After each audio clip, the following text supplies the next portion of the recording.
नमस्कार, मी पल्लवी चांदगुडे. महाआवाज न्यूज मध्ये आपलं स्वागत आहे. सुप्रियाताईंची भाजपवर जोरात टीका. आज बारामतीमध्ये स्वाभिमानी व्यापारी महासंघ बारामती यांच्या वतीने मेळाव्याचे आयोजन केले होते.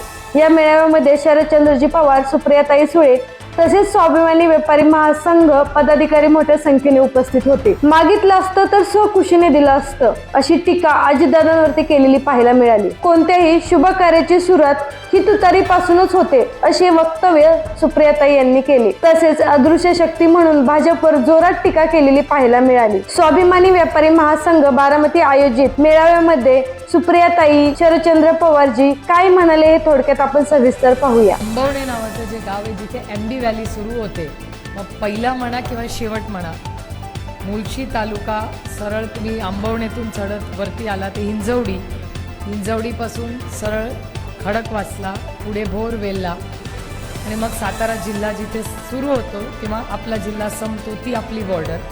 इथून आला की पूर्ण पुण्याचा हा संपूर्ण खडकवासला, हवेली, दौंड तो भाग आणि तिथून परत फिरला तर इंदापूर, बारामती, पुरंदरवरनं परत हवेली असा आपला हा मतदारसंघ, मोठा मतदारसंघ. यावेळेस 23 लाख मतदार याची नोंदणी झालेली आहे. साधारण 50-60% मतदान ते लोकसभेला होतं. प्रत्येक विधानसभेला जास्त, ग्रामपंचायतीला त्याच्याहून जास्त, ते 80%-90% पर्यंत. पण साधारण या देशामध्ये लोकसभेच्या इलेक्शनला 50 ते 60% मतदान असं होतं. आणि अर्थातच 7 मेला बारामती लोकसभा मतदारसंघाचं 3ऱ्या टप्प्यामध्ये आपलं मतदान आहे. आणि आता शेवटी मी आता कॅन्डिडेट आहे आणि उमेदवाराला जिथे संधी मिळेल, 1 असू दे किंवा लाख असू दे, तो एकाला पण सोडत नाही की बाबा आम्हाला मतदान करा.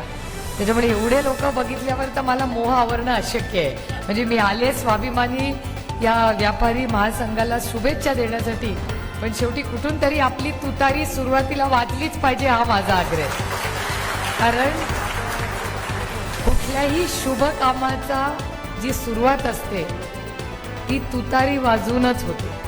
मग लग्न कार्य असू दे, नवीन संघटनेची सुरुवात असू दे, ऑफिसचं ओपनिंग असू दे, किंवा छत्रपती शिवाजी महाराजांनी जेव्हा युद्ध केलं ना त्याची ही सुरुवात ही तुतारी वाजवूनच केली होती. त्याच्यामुळे तुतारी वाजवणारा माणूस याचं आपल्या राजकारणात, समाजकारणात एक खूप वेगळं आणि संस्कारांमध्येही खूप वेगळं महत्त्व आहे. आणि मी याला शुभ संदेश समजते. लोकांना असं बऱ्याच वेळा वाटतं की आता काय बी काय नाही. आता एकदा निर्णय घेतला, आता एकदा वेळेस कोणीतरी आपल्याकडून काढून घेतलं, किती दिवस रडत बसायचं. आणि माझ्या आत्यांचं स्टेटमेंट तुम्ही ऐकलं असेल की आदरणीय पवार साहेबांनी सरोज पाटलांना सांगितलं की शारदाबाई पवारांनी आपल्याला रडायला नाही, आपल्याला लढायला शिकवलं आहे. त्याच्यामुळे आता ठीक आहे, झालं गेलं, इट्स ओके. मागितलं असतं तर प्रेमाने सगळं दिलंही असतं. कारण काय, कुणालाही काही देण्यामध्ये जी मजा आहे ती घेण्यामध्ये नाही हो. पण ठीक आहे, आता एक नवीन पक्ष, पण माझ्या पांडुरंगावर फार विश्वास आहे. मी रामकृष्ण हरिवाली आहे. त्याच्यामुळे माझ्या पांडुरंगाच्या मनात काहीतरी होतं की त्यांनी सगळी एवढी, बघा इतके वर्ष राजकारण चाललं आहे या देशात, एवढी इलेक्शन झाली, एवढी चिन्ह झाली, तुतारीवाला माणूसच माझ्या नशिबात कसा होता बघा. त्याच्यामागे नियतीच्या मनात काहीतरी असेल आणि शुभ कार्याची ही सुरुवात आहे. जसं तुमचा स्वाभिमान आहे तसा माझाही एक स्वाभिमान आहे. मी एक स्वाभिमानी मराठी मुलगी. आणि कोणी आदराने, प्रेमाने काही मागितलं तर ते आपण देणाऱ्या ही आपली संस्कृती आहे. पण जर दमदाटीने कोणीतरी काढून घेतलं तर मग इच्छा असेल तरी देणार नाही.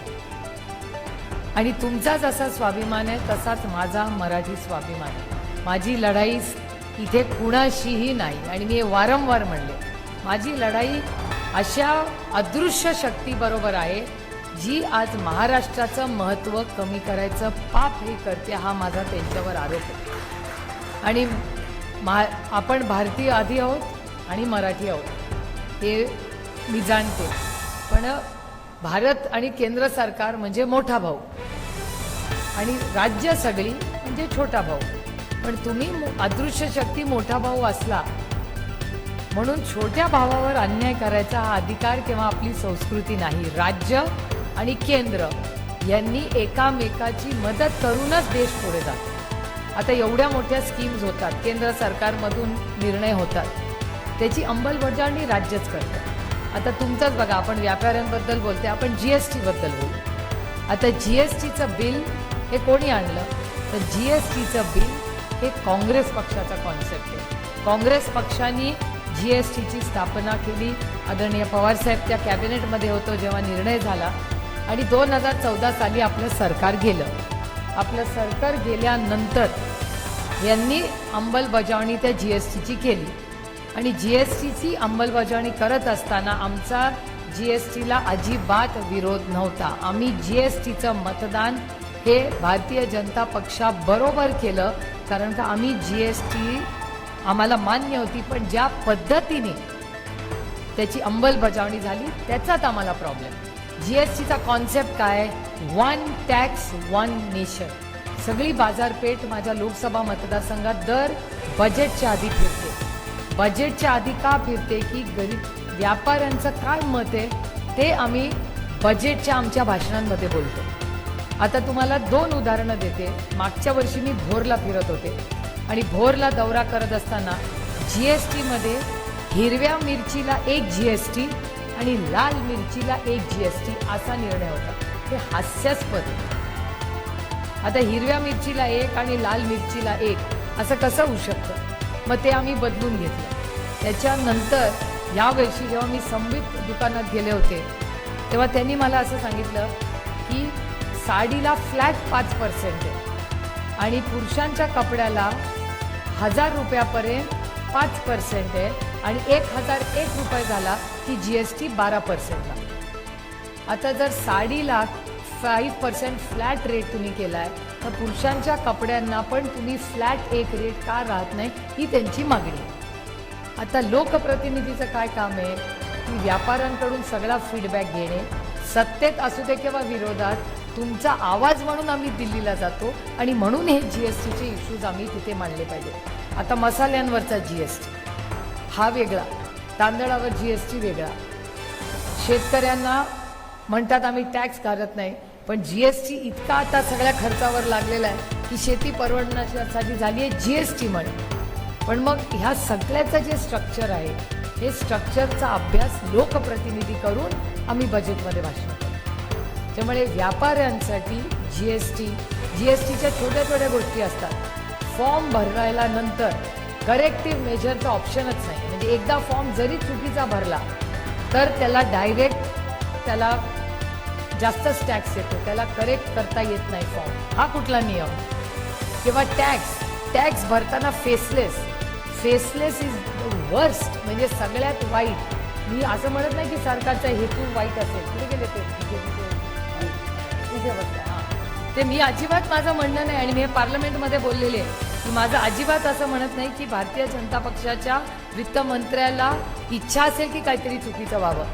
त्यांची इच्छा असेल की ही आयडिया चांगली आहे, पण फेसलेसनी मला विचाराल तर जास्त त्रास झालाय का सोपं झालंय मला तुम्ही सांगा. फेसलेस टॅक्सेशन हा एक मोठा प्रॉब्लेम होऊन बसला, आणि त्याच्यामुळे आज जे व्यापारी आहे, ज्या व्यापाऱ्यांनी 2014मध्ये ह्या सरकारला साथ दिली, तोच व्यापारी आज म्हणतो बापरे आमच्या अडचणी वाढली. होतं ते बरं होतं. बऱ्याच वेळा काय होतं, जे ग्रामपंचायतीत असतात ना, त्यांना कॉर्पोरेशनमध्ये जायचं असतं. त्यांना वाटतं कॉर्पोरेशन खूप चांगलं.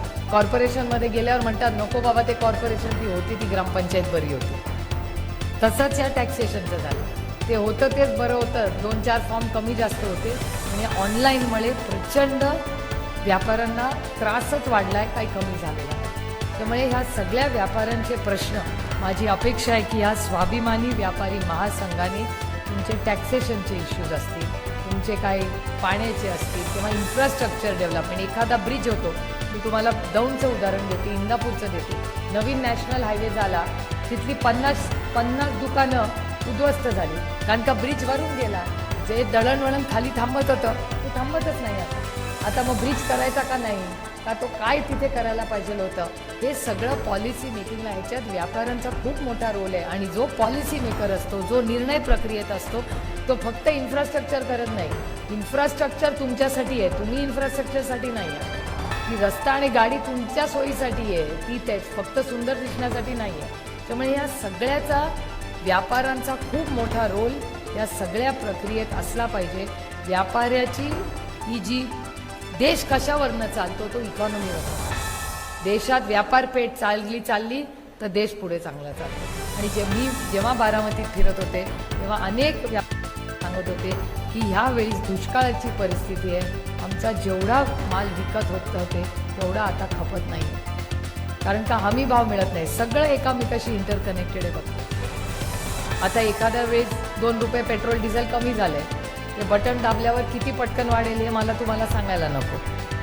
सिलेंडरचा भाव बरोबर ह्याच महिला दिनीला कसा कमी झाला, की दरवर्षी 10 वर्ष महिला दिन होतं, का नाही कमी झाला.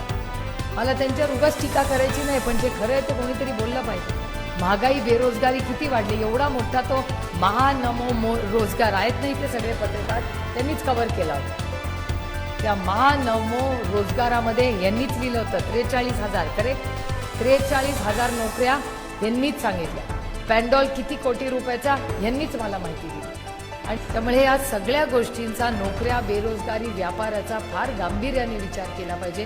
कुठलंही सरकार जेव्हा काम करतं तेव्हा त्याला इकॉनॉमी म्हणजे शेती आणि व्यवसाय या दोन्ही गोष्टींचा विचार करूनच देश पुढे जातो. आणि फक्त रेकॉर्ड GST कलेक्शन म्हणजे यश नाही. तेवढं राजकारण तेवढं इकॉनॉमिक्स मला पण कळतं, त्याला काय फायनान्स एक्सपर्ट होण्याची गरज आहे. रेकॉर्ड कलेक्शन का झालेलं आहे, कारण का महागाईच तेवढी वाढली, कन्झम्पशन कमी झाले. छोट्या छोट्या गोष्टी होतं. मी म्हणजे व्यापारी तुम्ही आहात, तुम्हाला मालापेक्षा जास्त इकॉनॉमिक्स कळतं. त्यामुळे ह्या सगळ्या प्रक्रियेमध्ये आपण सगळ्या व्यापाऱ्यांनी आज जे तुम्ही हे स्वाभिमानी व्यापारी महासंघ सुरू केलेला आहे त्याचा माझ्या मनापासून शुभेच्छा आहे. अतिशय चांगला पारदर्शक कारभार, त्याच्यात सगळ्यांचा मान सन्मान होईल, त्याच्यात आपण सगळ्यांनी आपले राजकीय मतभेद बाजूला ठेवून व्यापाऱ्यांसाठी काहीतरी चांगलं कसं या भागात उभं करता येईल आणि एक रोल मॉडेल तुम्ही तयार करा जो बाकीच्या राज्यात त्याची अंमलबजावणी करता येईल. असा महासंघ इथे उभा करा, कारण का नेहमी राज्यामध्ये जे जे मोठे सामाजिक परिवर्तनं झाली आहेत ती तुमच्या आणि माझ्या बारामतीत झाली आहेत. आणि त्याची उदाहरणं आम्ही आमच्या भाषणात दिल्लीमध्ये देतो. मला अनेक वेळा चिडवतात की सुप्रियाचं भाषण म्हणजे महाराष्ट्र मॉडेल नाही तर बारामती मॉडेल असतं. अर्थातच आम्हाला अभिमान आहे त्याचा. आणि तुम्ही सगळ्यांनी जी साथ इतके वर्ष आदरणीय पवारसाहेब मला एका विश्वासाच्या नात्याने दिली, तुमच्या आशीर्वादाने दिल्लीमध्ये तुमचे आभार मानले पाहिजेत, कारण का तुमचं सरकार आहे. यांच्या सरकारने गेले 10 वर्ष माझा पार्लमेंटरी परफॉर्मन्स बघून तिथे माझा सगळा सोयरा नाही आहे मला मार्क द्यायला. माझा सगळा सोयरा आहे पण त्याला मार्क द्यायचा अधिकार नाही आहे. पण त्यांनी या सगळ्या पार्लमेंटमध्ये भारतीय जनता पक्षाचे तिथे मंत्री आहेत ते मार्क देतात आणि त्यांच्यामध्ये देशामध्ये सुप्रिया सुळेचा खासदार म्हणून पहिला नंबर आलाय. हे तुमच्या सगळ्यांचे आशीर्वाद आहे. आणि तुमच्या आशीर्वादाने महामहिम द्रौपदी मुर्मू या देशाच्या राष्ट्रपतींनी तुमच्या या लेखीचा सत्कार केला. तो या लेखीचा सत्कार नव्हता, तो बारामतीकरांचा मान सन्मान होता. त्याच्यामुळे जे बक्षीस मला पार्लमेंटमध्ये तुमच्या आशीर्वादामुळे संधी मिळाली त्याचं सोनं करण्याचा एक प्रांजळ प्रयत्न मी केलेला आहे. तुमचे आशीर्वाद असेच माझ्या मागे खंबीरपणे उभे राहो एवढीच तुम्हाला विनम्र विनंती करते. आणि ह्या भागाचा सर्वांगीण विकास करण्यासाठी जे काही फॉलोअप करायला लागेल ते जसं मी करत राहिले तसंच करत राहीन एवढीच आपल्याला ग्वाही देते आणि आपली रजा घेते. जय हिंद, जय महाराष्ट्र, जय आघाडी. स्वाभिमानी व्यापारी महासंघ त्याचे सगळे पदाधिकारी व्यासपीठावर ज्यांना तुम्ही भारताच्या लोकसभेमध्ये निर्वाचित केलं ते आपल्या खासदार सुप्रियाताई, संघटनेचे आमचे सहकारी मुलीसह एका नव्या संघटनेची स्थापना सुरू केली आणि त्याची पहिली बैठक आहे. बारामती शहर आणि बारामती तालुका दोन गोष्टीच्यासाठी पूर्वीपासून प्रसिद्ध आहे. एक काळ्या आईची सेवा करणारा कष्टकरी शेतकरी त्यांनी कष्टाने शेतीचं उत्पादन वाढवलं, कारखानदारी निर्मिती केली आणि लोकांचं जीवन समृद्ध करण्यासाठी प्रयत्न केला. शेती जशी संपन्न होते तसा व्यापार वाढतो.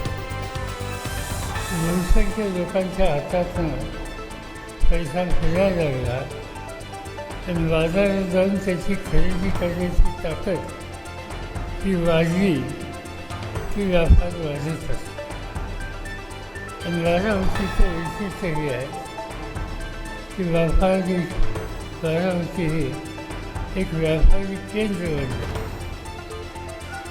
मला आठवतं आहे की 57-58 वर्षाच्या पूर्वी मी बारामतीचं पहिल्यांदा निवडणूक लढवली आणि विजयी झालो. त्या काळामध्ये बारामतीत काय व्यवसाय होता? जर तुम्ही विगवजवळचा आलात तर आपल्याला कापसाच्या जीन बघायला मिळत. बारामतीमध्ये दोनच माल मोठ्या कापूस आणि दुसरं पेशीमध्ये गुणाला असायचे. नंतर मालेगाव कारखाना झाला, संसदचा कारखाना झाला, गुणाला बंद झाली आणि साखर झाली. पण या सगळ्या गोष्टीच्या वेळेस व्यापार दिवसेंदिवस वाढायला लागला आणि त्याचं कारण लोकांची बाजारात जाऊन खरेदी करण्याची ताकद, ज्याला क्रय शक्ती म्हणतो, ती वाढली आणि त्याचा परिणाम हा व्यापार वाढला. कुठलाही देश, कुठलंही राज्य, कुठलाही तालुका हा पुढं जायचा असेल तर व्यापार वाढला पाहिजे, व्यवहार वाढला पाहिजे. आणि त्याच्यामध्ये दोन भाग आहेत. एक मोठा व्यापार करणारे लोक आणि दुसरे छोटे लोक. आजपर्यंत बारामतीमध्ये व्यापारी संघटना अनेक वर्ष काम करते, पण त्याच्यामध्ये छोट्या लोकांचा विचार हा कमी होता. ही भूमिका आम्हाला लोकांच्या आत्ता लक्षात आली. ते सस्ते किंवा फाटस्कर या लोकांनी पुढाकार घेतला आणि नवीन संघटना वाढली. याच्यामध्ये कोण आहे? याच्यामध्ये लाखात कोटी व्यवहार करणारा एकही नसते, हजारात व्यवहार करणारे असते. आणि हे छोटे व्यापारी शेवटी आपले कुटुंब चालवतात, गावाची अर्थव्यवस्था मजबूत करण्याला हातभार लावतात. आणि म्हणून या छोट्या व्यापाऱ्यांची एक संघटना असावी या दृष्टीने स्वाभिमानी व्यापारी वाहतूक ही संस्था आज या ठिकाणी उभी राहिली. माझी संस्था स्थापन करण्यामध्ये ज्यांनी पुढाकार घेतला त्यांना एकच गोष्ट सांगायची, ते लहान लोक आहेत, लहान छोटे व्यावसायिक आहेत. त्यांच्या अडचणीत अधिक लक्ष घाला आणि जिथं त्यांच्या अडचणीच्या संबंधी सोडवायला तुम्हाला काही मर्यादा आल्या तर सरळ आम्हाला लोकांना कॉन्टॅक्ट करा. आमची शक्ती, आमचा पाठिंबा हा छोट्याच्या पाठीमागे राहील. मला बारामती होत आहे, पण समज महाराष्ट्राचा उद्योग व्यापार छोटा मोठा हा वाढवायचा आहे. आणि हा वाढवणं याचा अर्थ आर्थिकदृष्ट्या राज्य समृद्धीच्या रस्त्याने जाणं आणि ते काम करायचं असेल तर आपल्याला प्रयत्न करावा लागतो. मी काय अधिक बोलून आपल्या सगळ्यांचा वेळ घेऊ इच्छित नाही. ही संघटन तुम्ही उभं केलं. आता निवडणुकीची प्रक्रिया आहे. निवडणुकीची प्रक्रिया संपल्यानंतर पुन्हा एकदा आपण बसू. छोट्या लोकांचं नक्की दुसरं काय, कुठं दुरुस्ती केली पाहिजे, कुठं सरकारचे कायदे बदलले पाहिजेत, या सगळ्या गोष्टींची चर्चा आपण करू. त्यातून मार्ग काढू आणि तुम्हाला सन्मानानं व्यवसाय करता येईल ही स्थिती आपण निर्माण करू. त्यासाठी तुम्हा सगळ्यांची एकजूट ही नक्की हवी आहे एवढंच या ठिकाणी सांगतो. मी निवडणुकीचा कार्यक्रम देशामध्ये असा जाहीर झाला, अवसराकडे अवकाश आहे, अजून 40-42 दिवस अवकाश आहे.